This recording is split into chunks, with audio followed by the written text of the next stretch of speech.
안녕하세요. 오늘은 중학교 1학년 과학 6단원 빛과 파동의 본문 내용에 대한 강의를 준비했습니다. 저번 시간에 빛의 합성과 이를 이용한 다양한 예시에 대해 살펴보았습니다. 빛의 삼원색을 이용해 우리가 보는 다양한 전자기기의 화면에서는 빨간색, 초록색, 파란색의 빛만으로도 다양한 색상의 빛을 합성해 낼 수 있다는 것을 확인했습니다. 혹시 해상도라는 표현을 들어본 적 있나요? 화면에 들어있는 픽셀의 수와 화면의 크기를 이용해서 화면의 성능을 표현하는 척도입니다. 우리는 통상적으로 단순하게 픽셀 수로 많이 표현을 하니까 픽셀 수로 이야기해 보겠습니다. 화면에서 빛을 내는 발광 다이오드인 픽셀, 즉 화소의 개수가 많을수록 화질이 선명해지게 됩니다. 그러니까 화면의 크기에 따른 화소의 개수 비율인 해상도도 텔레비전을 구입할 때 비교해야 할 여러 가지 요소 중 하나이겠죠. 그러면 우리가 현재 보고 있는 유튜브 채널에서 해상도 개념을 찾아보겠습니다. 영상의 우측 하단에서 톱니바퀴 모양을 클릭해보면 화질을 선택할 수 있습니다. 선명한 고화질의 영상을 보고 싶으면 화질에서 숫자가 커야 할까요? 작아야 할까요? 숫자가 클수록 선명한 화면이지요. 아까 숫자가 픽셀의 수를 의미한다고 했고, 픽셀의 수가 많을수록 선명한 화면이라고 했습니다. 그런데 우리는 동일한 기기로 영상을 볼 때 전자기기 화면 자체의 화소수는 변할 수 없기 때문에 유튜브에서 선택하는 화질의 값은 출력되는 화면이 출력하는 화소의 개수라고 생각하면 됩니다. 숫자는 화면의 세로축이 기준이고요. 값이 작을수록 전자기기 화면에 작은 화소들을 여러 개 묶어서 하나인 것처럼 출력하기 때문에 화면이 뭉개지게 되는 것이죠. 저도 이 분야의 전문가가 아니기 때문에 실제와는 다를 수 있으니 이런 원리구나 정도로만 이해하시면 될 것 같습니다. 그런데 동일한 영상이지만 어떤 기기를 통해서 보느냐에 따라 화질을 선택할 수 있는 폭이 달라집니다. 노트북으로 보면 10여 년 전에 휴대폰 카메라로 촬영되던 픽셀 값인 144부터 휴대폰으로는 충분히 고화질로 느껴지는 HD급인 720, 상위 화질인 FHD급인 1080과 QHD급인 1440, 그리고 요즘 떠오르는 고화질인 4K의 2160과 5K의 2880이 있습니다. 그런데 사실상 노트북 화면으로 봤을 때에는 FHD급인 1080 이상으로는 거의 차이가 없어 보입니다. 하지만 훨씬 큰 텔레비전으로 연결해서 보게 되면 차이가 나타나게 됩니다. 반면에 동일한 영상이라도 화면의 크기가 작은 휴대폰으로 보게 되면 화질의 선택폭이 훨씬 작습니다.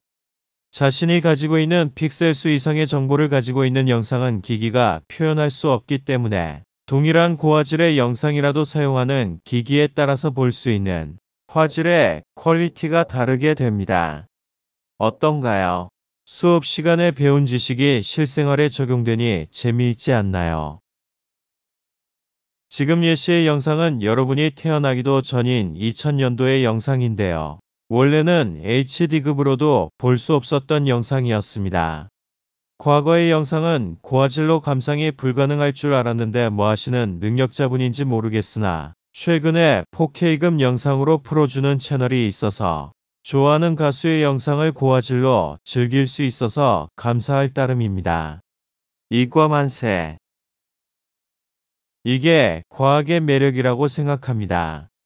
자, 그럼 이번에는 빛의 삼원색으로 다시 넘어가 봅시다. 세 가지 색깔의 조합으로 모든 색상의 빛을 만들 수 있다고 설명했지요. 사실 정확하게 말하면 이 세 가지의 빛에는 또 다른 의미가 숨겨져 있습니다.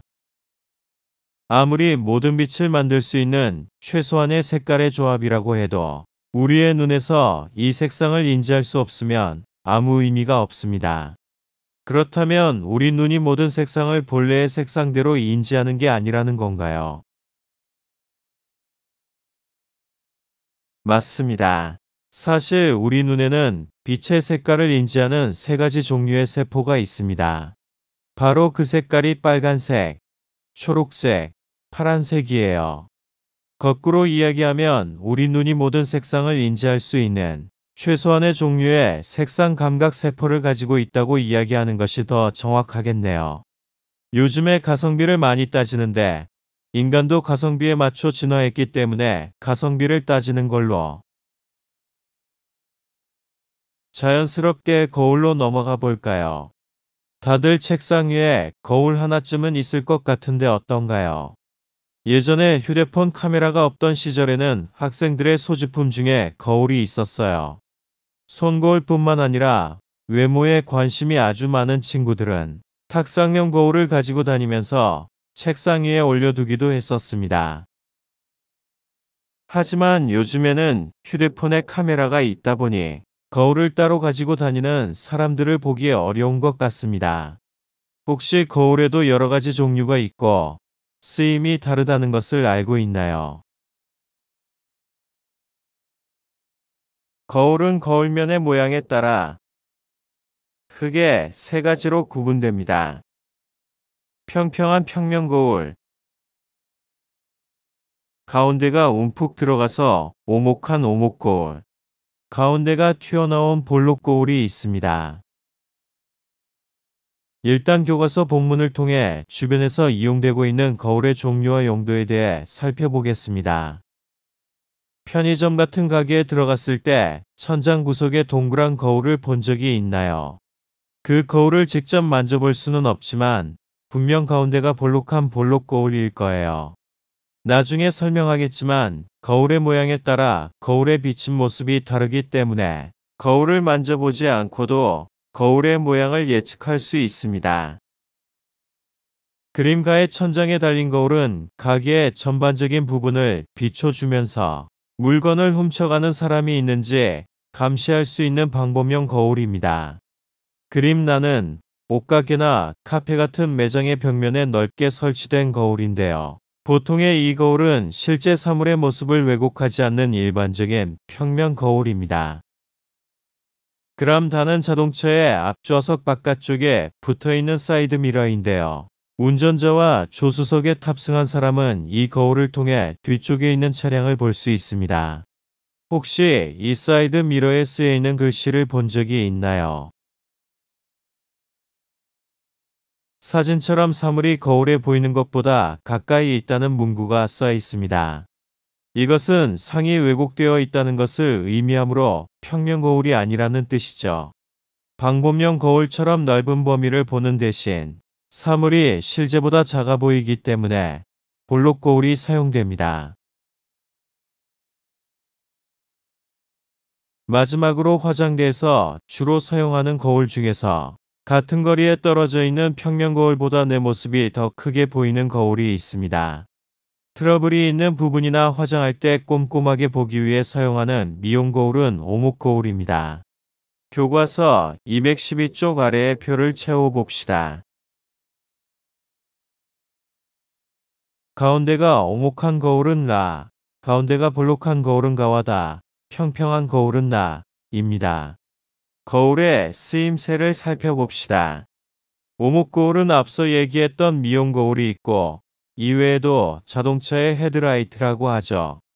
운전자의 시야를 밝히기 위해서 넣은 불빛이 오목 거울에 의해 퍼지는 것을 막아 먼 거리까지 닿을 수 있도록 거울의 중앙부에 전구가 위치하고 있습니다. 치과에서 환자의 치아를 들여다보는 동그란 거울도 오목 거울입니다.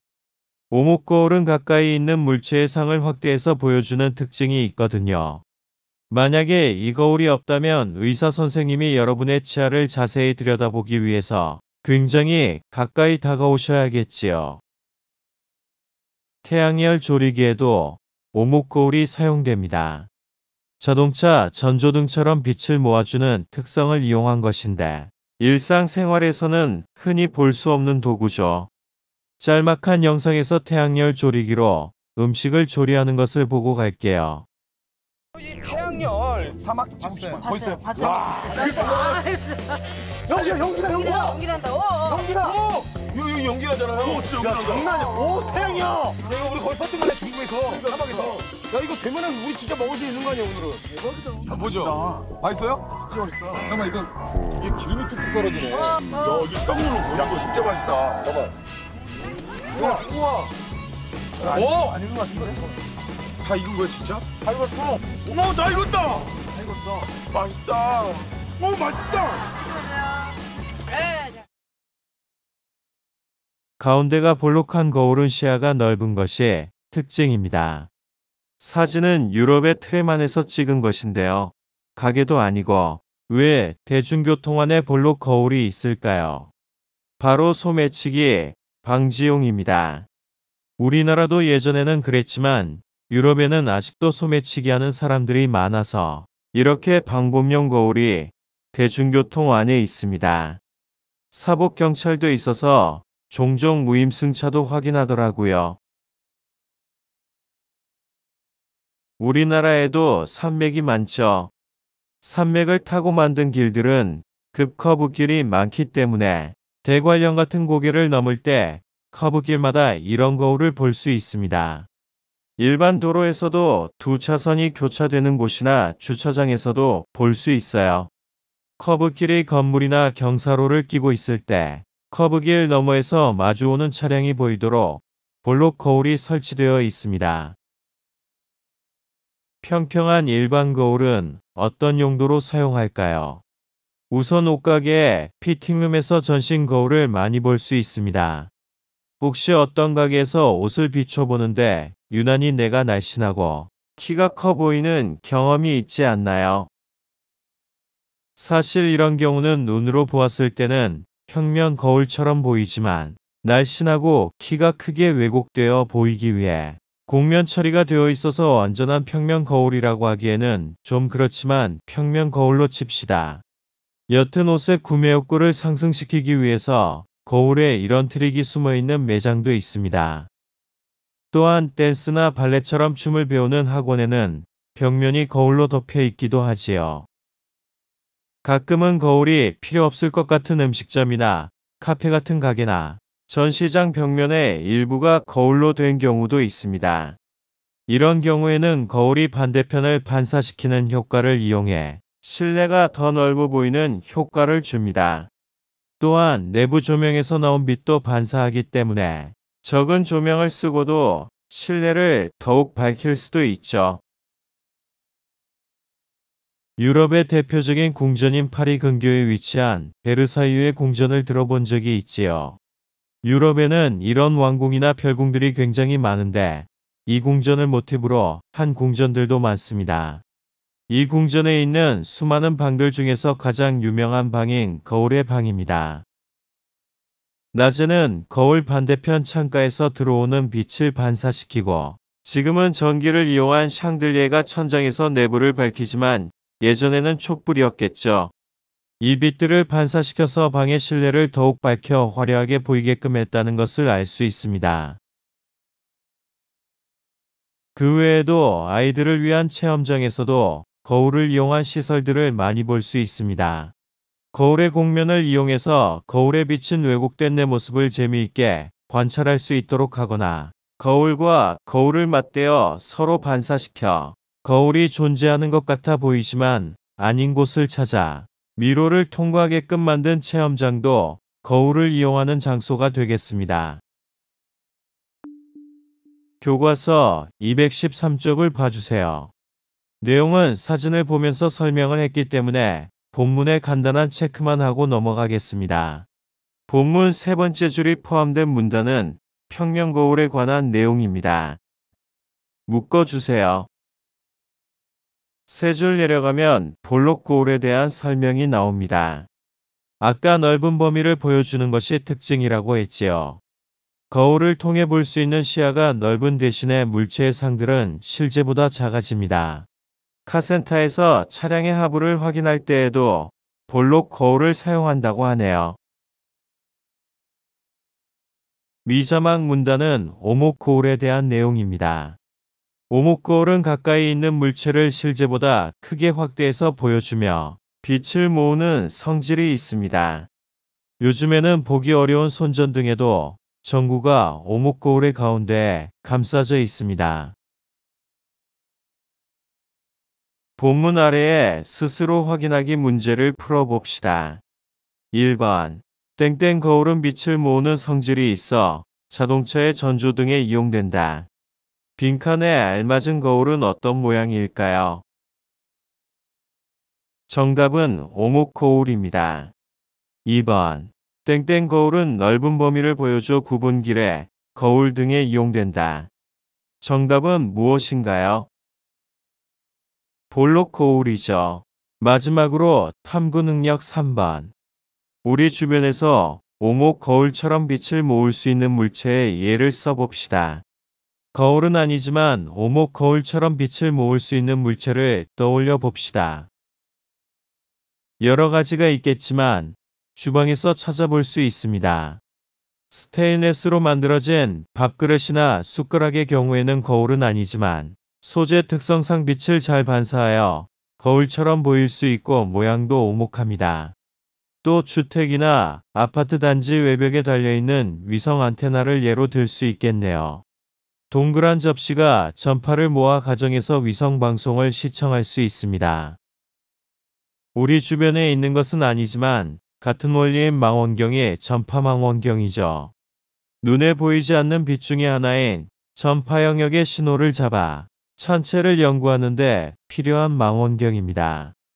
보통 한 대만 있기보다는 여러 대 있을 때 더욱 성능이 좋기 때문에 무리지어 설치되어 있는 것을 영상을 통해 종종 볼 수 있습니다. 오늘은 여러 가지 거울의 종류와 특징, 그리고 어디에서 이용되는지에 대해 알아보았습니다. 다음 시간에는 거울에 반사되는 상에 대해 알아보도록 하겠습니다. 다음 시간에 만나요. 안녕.